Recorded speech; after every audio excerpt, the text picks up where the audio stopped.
Seja bem-vindo ao CartaCast. No episódio de hoje, faremos a leitura da carta mensal de setembro de 2020 da gestora Ocam Brasil.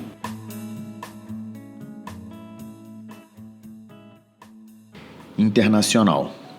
Ao longo de setembro, as preocupações com relação à manutenção do ritmo de recuperação da atividade aumentaram. Nos Estados Unidos, o Congresso e o Executivo não conseguiram até agora atingir um acordo sobre uma nova rodada de estímulo fiscal. Na Europa, a importante deterioração da evolução da pandemia voltou a impactar o setor de serviços.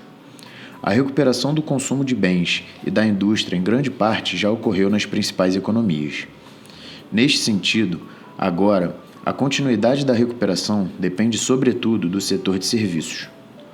Por fim, após uma melhora relativa de Trump nas pesquisas no mês anterior, o candidato democrata voltou a ter certa folga na liderança e cresce a perspectiva que os democratas também controlem o Congresso. Neste cenário, aumenta a probabilidade de um forte estímulo fiscal à frente, bem como maior foco em termos de políticas públicas na agenda ESG. Brasil. As discussões relativas ao novo programa assistencial do governo e a segunda etapa da reforma tributária foram o destaque do mês. Após o presidente descartar cortes de despesas, vistos como impopulares, a postergação do pagamento de precatórios foi apresentada como fonte de financiamento do programa, ao mesmo tempo em que a falta de consenso motivou o novo adiamento do envio do complemento da reforma tributária. A opção de financiar um programa permanente através de postergação de dívida equivale às manobras de contabilidade criativa que geraram a deterioração fiscal ao longo da década. Em relação à política monetária, o Banco Central manteve a taxa Selic estável e continuou a sinalizar a intenção de mantê-la assim por um período prolongado, condicional à manutenção da política fiscal e ancoragem das expectativas de inflação. Nosso cenário base para a inflação ainda permanece compatível com essa estratégia, mesmo com aumentos de preços de segmentos específicos que devem manter a inflação mais elevada nos próximos meses. Entretanto, a deterioração da percepção sobre a condução fiscal aumenta a probabilidade de um cenário alternativo, no qual as perspectivas para a inflação se deterioram e geram a necessidade de ajuste da política monetária. Juros e câmbio. O mês de setembro foi marcado pelo aumento de volatilidade e queda de preços dos principais ativos de risco. A incerteza com relação a uma nova rodada de estímulos fiscais nos Estados Unidos e a proximidade da eleição presidencial contribuíram para esse movimento. No entanto, diante da postura estimulativa do Fed, seguimos acreditando que ativos ligados à alta da inflação nesse país seguirão suportados e dependentes do resultado das eleições. Dessa forma, seguimos com nossas posições compradas em inflação implícita nos Estados Unidos.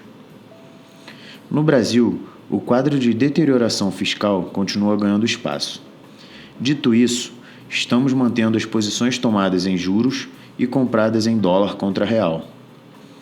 No livro internacional de moedas, optamos por encerrar a posição comprada no euro, por conta da evolução mais negativa da segunda onda da pandemia no bloco europeu. Bolsa.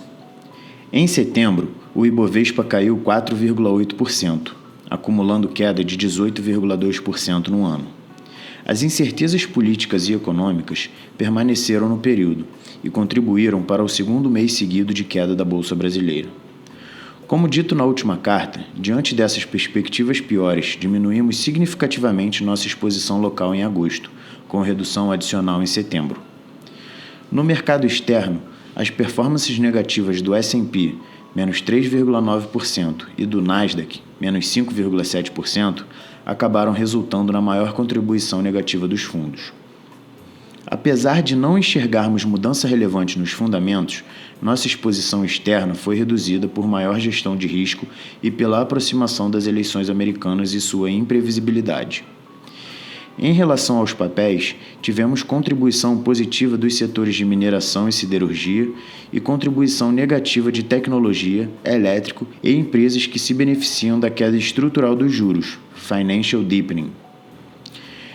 Realizamos algumas inclusões pontuais na carteira de empresas que voltaram a ter valuation atrativo após a queda recente.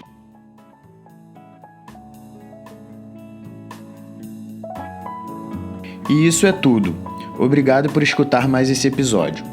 Lembrando que o link para acessar o PDF dessa carta está na descrição. Para ficar por dentro das nossas postagens, nos siga nas redes sociais, se inscreva no canal e entre no nosso grupo do Telegram. Obrigado e até a próxima!